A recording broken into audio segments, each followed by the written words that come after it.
Hello everyone. So welcome to another video. So today I'm going to talk about what is a product and what does it mean in marketing to call something a product, and what is the difference between product and service, and regarding regardless of a tangible product, what else can also be called a product. So we'll talk about it in this short video.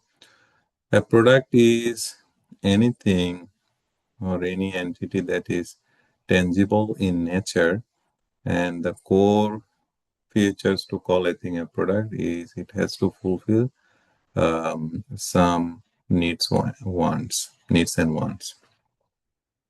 So think about a mobile phone, a computer, right? A smartphone, a computer, a bag of cereal, a bar, a soap bar, a toothpaste. All of these are examples of a product. So if you look at all of these products, the examples of all these products that I brought into, they have two features. One is tangibility. You can touch them and feel them with your sensory organs. And the other thing is you can have the physical ownership of it. You can say, this is mine, I can use it.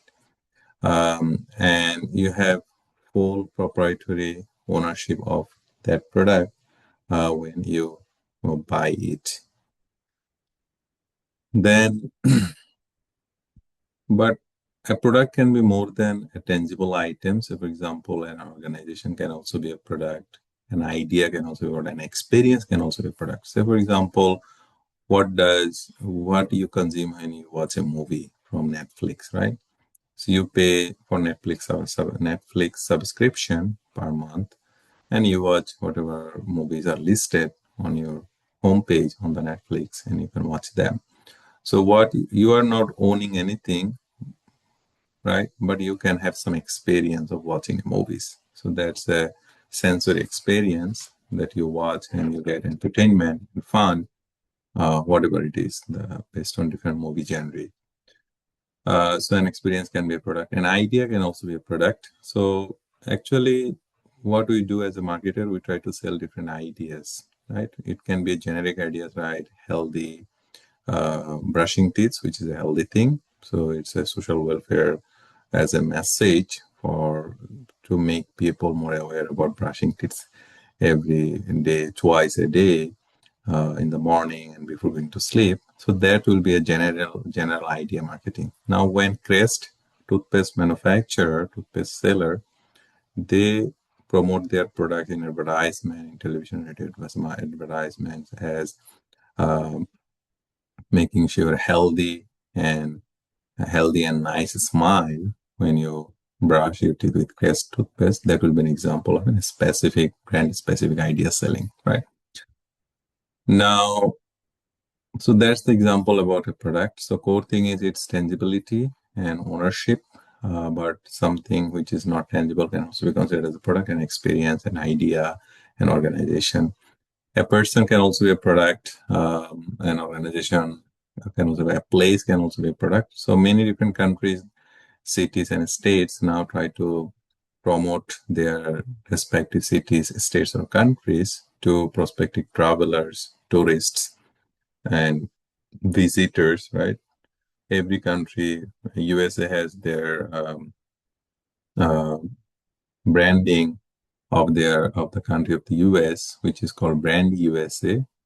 So which is a private-public partnership project approved through the Congress of the United States of America to promote the USA as a tourist destination to the travelers all over the world, right?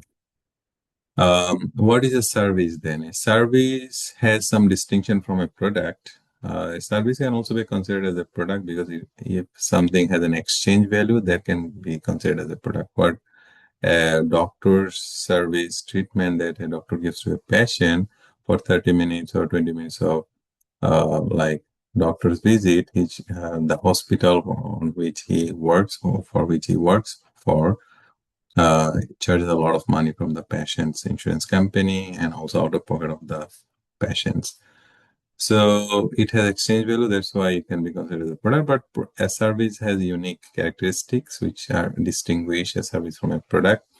First of all, it's intangible in nature. When you take service from a doctor, a banker, right, from a financial institution, a hospital, you get some experience and service from a service provider, right, which is intangible in nature, first of all, which makes it distinguished from a product, a mobile phone, a laptop, a bag of cereal, a bar of soap, etc. The other thing is you do not have any physical ownership of a product in case of service. You take a doctor's visit, you meet with him and talk with him, you talk about your like symptoms and things, and doctors give you a prescription or give you some diagnosis, but you do not literally physically own anything. It doesn't end result in the physical ownership of anything, right? So we take a lot of service in our day-to-day life. We go to hospitals, we go to doctor's office. We take service, which are example of pure service. There is no tangibility, no ownership, doesn't result in anything ownership. And in between product and service, a product can be pure product, tangible product, a service can be pure intangible service. In between, there might be a lot of product which are actually a combination of product and service. So say for example, when you buy a game box, right, game machine, you have some physical objects which you own, the game machine itself. But when you play it in the monitor of your computer screen, right, when you connect the game machine with the computer monitor, you are also having some experience which is intangible in nature, and you also have physical game box things. So there are a lot of things nowadays which are like experience combination of product, physical products and service experiences, right? So I hope it helps to understand and disentangle the difference between some relevant features of a product and service. And also it helps to distinguish between products, what are the features of a product, and how a service is distinguished from a product. Thank you, and I will see you in the next video.